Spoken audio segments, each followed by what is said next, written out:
Good evening, I'm Maciej Mikos and you're watching Ukraine Brief. It's been 1,358 days since Russia launched its full-scale invasion of Ukraine. Russia continues its aerial assaults against Ukraine, launching more than 120 kamikaze-type drones last night. According to the Ukraine Air Force morning report, 31 strikes were recorded in 19 locations across Ukraine. The Kharkiv region was struck heavily with drones, which hit a civilian manufacturing facility, homes, apartments and cars. At least 5 people were reported wounded in the attacks. Kharkiv Mayor Ihor Terechov said the targets included a transport company that has nothing to do with the military. Regarding the consequences of the attack on Kharkiv, 3 Shahed drones struck the city, hitting a manufacturing facility that had nothing to do with defense production. In addition, 20 residential buildings were damaged, 5 houses and 15 apartment buildings. As for the injured, there are 2 people who sought help for acute stress reactions. In Konstantinivka, in the Donetsk region, 2 people were wounded after Russian forces attacked the city with drones, damaging residential and municipal buildings.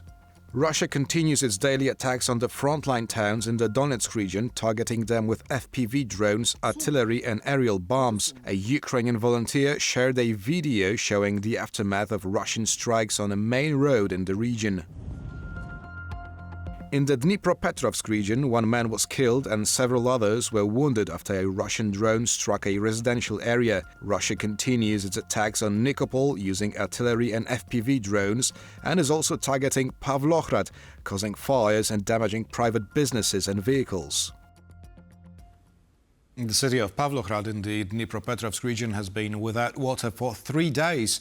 The city is constantly attacked by Russian drones, which have caused power outages and damaged infrastructure. We've been without water for 3 days now, since it was shut off. We haven't seen a drop. We even set an alarm so we wouldn't sleep through it, though the drones kept us awake anyway. We hope to collect at least a little, since we live on the 5th floor.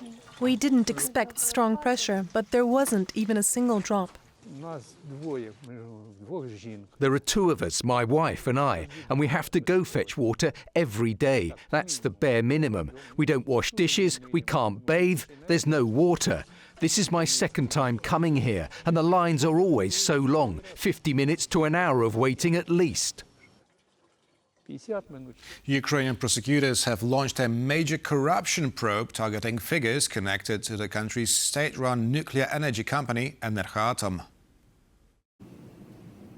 On Tuesday, prosecutors announced charges against 7 individuals accused of taking part in a large-scale corruption scheme linked to Energoatom. At the center of the case is Ihor Mironiuk, a former advisor to the energy minister, who allegedly used his influence to profit from the company through a $100 million money laundering and kickback operation. Having created a criminal organization and ensured its functioning, Mindich, Zuckerman, Ustimenko, Fursenko, Zarina, Mironiuk, and Basov, as well as other unidentified participants from January 15, 2025 until the moment of their exposure, carried out a plan to receive funds as an indirect benefit for performing actions using their official position in the interests of competitors of the state energy company Energoatom.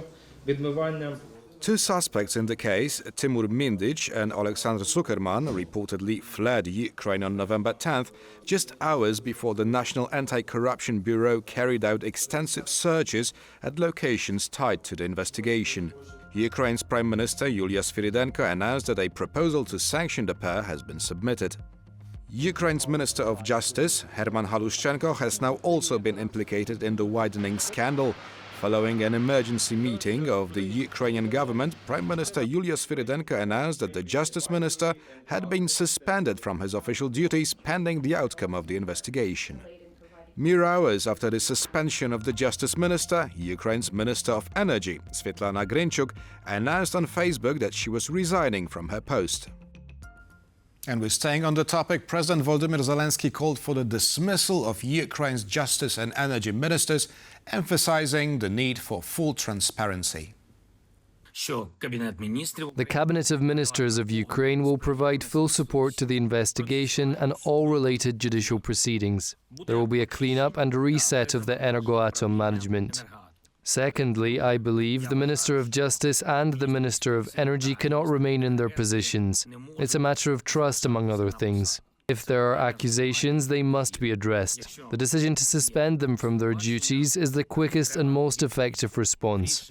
I have asked the Prime Minister of Ukraine to ensure that these ministers tender their resignations. I call on members of Parliament to support these resignations. From there, everything should proceed within the legal framework. Thirdly, there will be a decision by the National Security and Defence Council regarding sanctions based on a submission from the Cabinet of Ministers. Ukraine has targeted a factory depot in Russia's Stavropol region, reportedly used to supply equipment to the Russian military. According to Ukraine's General Staff, the plant produces polymers used in Russian military equipment, including components for drones and armored vehicles. Social media footage shows explosions and fires in the vicinity of the factory. Additionally, Ukraine targeted a weapons depot in the occupied Donetsk region. And that's all the news from Ukraine for now. Thank you for watching and stay with us for more here on TVP World and tvpworld.com.